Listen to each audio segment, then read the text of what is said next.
নামাজ আদায় করার উদ্দেশ্যে ঈদের ময়দানে উপস্থিত করেছেন। সমস্যা নেই। ওই মহান মনিবের দরবারে সকলে একবার কালিমাতুশ শুকর আদায় করি আলহামদুলিল্লাহ। আল্লাহ রাব্বুল আলামিন আর পড়া আমাদেরকে যে নিয়ামত দান করেছেন সুন্দর এই নিয়ামতের শুকরিয়া আল্লাহ রাব্বুল আলামিনের দরবারে আজকে আমরা সিজদার মাধ্যমে আদায় করব।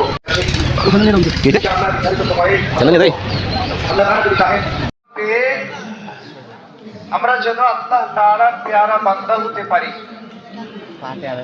এই জন্য আল্লাহ সুবহানাহু ওয়া তাআলা আমাদেরকে এই বরকতপূর্ণ রমজান দান করেছেন। দিদি বলতেছেন যে ভাই আজকের এই দিনটা তো যারা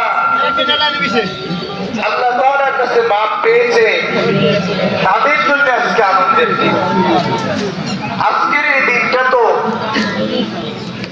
যারা তাদের গুনাহ খাতাগুলো মাফ করাইতে পেরেছে আজকে তো তাদের জন্য খুশির দিন।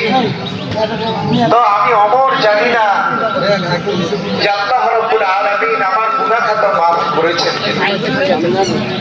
এই জন্য আমি কান্না করতেছি। সবাইকে অনুরোধ করছি গ্রামবাসী আপনারা সবাই ধৈর্য সহকারে বসুন। আপনাদের অনুমতি নিয়ে আমরা 10 মিনিট বক্তৃতা করি।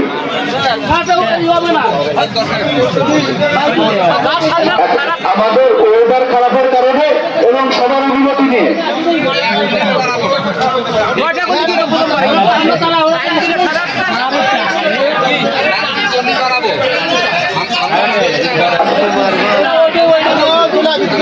চল্লিশে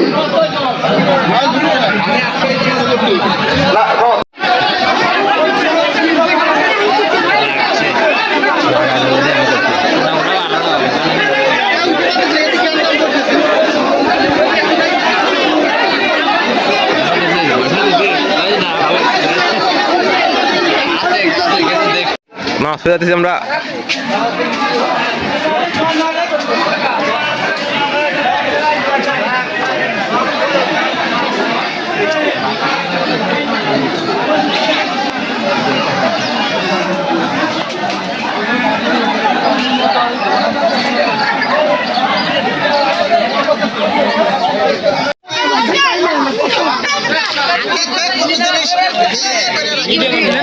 হ্যাঁ